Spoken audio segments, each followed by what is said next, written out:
ఏంటి అందరూ ఇలా ఒకేసారి చెప్పండి, ఏంటి విషయం?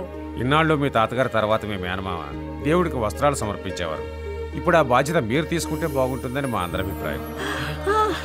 చాలా సంవత్సరాల తర్వాత జరుగుతుంది కదా, మీరు వస్తే బాగుంటుంది. ఆ ఆనవాయితీని ఈసారి కూడా కానిచ్చేద్దాం. మేం పిలిస్తే మీ పెద్దోళ్ళందరూ వచ్చారు కాబట్టి వస్తాం.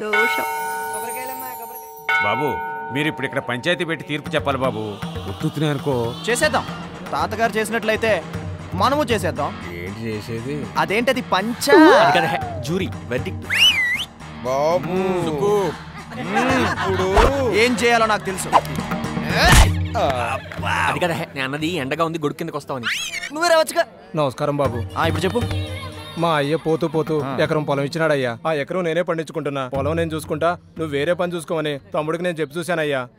నీ కావాలేంటి? కుదరదండి అయ్యా, నాకు వ్యవసాయం తప్ప వేరే పని రాదు. నాకు 2 పిల్లలు ఉన్నారు, కొంచెం ఆలోచించండి. అద్భుతం. తాతకే లేని అధికారం మనవడికి, అది కూతురు కొడుక్కి. ఆనవాయితీ, పంచాయతీ, ఉత్తుత్తి తీర్పులు. పెద్దరికం తీసుకున్నోడితే అధికారం కానీ కొడుకా కూతురని కాదు. ఈ రోజు వారిచ్చే తీర్పు ఎప్పటి నుంచో ఆనవాయితీగా వస్తుందే కదా నర్రెడ్డి. ఊరు నాది, అధికారం నాది. వద్దంటే తీసుకెళ్లి అధికారం బచ్చగాటి కట్టబెడుతున్నారు. ఏం పీకుతాడని? నువ్వేం?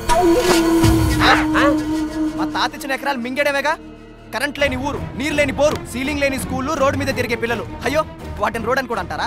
మట్టి వేసి 4 రాళ్ళు క్యాష్ నట్స్ లా జల్లేస్తే వాటిని రోడ్ అంటారు. ఒక్క సెల్ టవర్ అయినా ఉందండి ఈ ఊర్లో? అట్లాంటి ఉంటే ఊళ్ళో వాళ్ళ ఆరోగ్యానికి మంచిది కాదన్నాడు నర్రెడ్డి గారు. సెల్ టవర్ ఊర్లో పెట్టాలంటే నర్రెడ్డి కమిషన్ అడిగారన్నారే నెట్వర్క్ వాళ్ళు. తెలిసిపోయింది అది కూడా. అమ్మగడు బంగారం గారు, వీడికి ఇట్లాంటి విషయాలన్నీ బలి తెలిసిపోయింది నర్రెడ్డి గారు. అదొక్కటి ఉంటే అభివృద్ధి అయిపోయినట్టేనా? ఫారెన్ లో పల్లెటూర్లు సిటీస్ ని పోషిస్తుంటే ఇక్కడ పట్టణాల ముందు విలేజెస్ అడుక్కుంటున్నాయి, కరెంట్ ఇవ్వండి, నీళ్ళు ఇవ్వండి అని. అది సంగతి. ఒక్క రోజులో ఊరిని ఆరెంజ్ చేసేస్తానంటున్నాడు కుర్రోడు కదా. ఆత్రం. పదండి పండగ రోజు పేగదల్లి పిలుస్తుంది. అగ్గిపెట్లో ఏ అగ్గిపుల్ల అడవిని తగలడుతుందో తెలీదు, ఏదైనా తగలటచ్చు. అలాగే ఏదో ఒక రోజు ఈ ఊరిని మారుస్తుంది.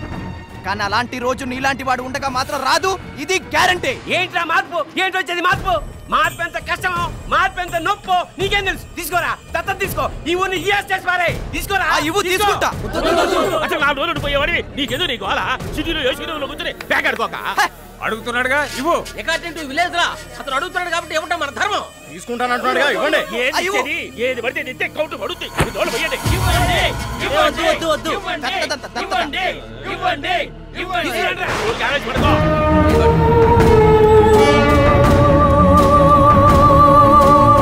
ఊరిని మార్చి నీ గొప్పదనం ఏమిటో నిరూపించు. 100 ఎకరాలు ఇస్తా. లేదు 100 ఎకరాలతో పాటు మీ తాతగారి ఆస్తిని కూడా శాశ్వతంగా మర్చిపోయి ఊరు వదిలేడు. చెయ్యి, సంవత్సరం చెయ్యి. అవసరమా?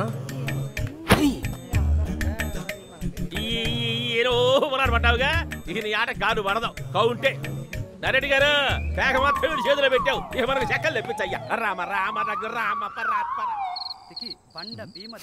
దత్తదంటే ఇదా? మరేమనుకున్నావు? ఆయుర్వేదం మందు అనుకున్నావా? ఊరు ఫండ్స్ చెక్ బుక్ ఇస్తారనుకున్నాను మ్యాన్. దీంతో ఊరలారా బాగు చేస్తాం. అబ్బా, సగం చెట్టుకు పాతేసి బ్రహ్మనాయుడు కత్తిలాగా అదేదో పవర్ఫుల్ అనుకుని నాకి నీ అంత పెద్ద దత్తత అంటే నీ డబ్బుతో ఊరిని బాగు చేయాలి. నా డబ్బుతో? ఈ ఊరిని ఇంకొకటి కోరుకొని తీసుకునేదాకా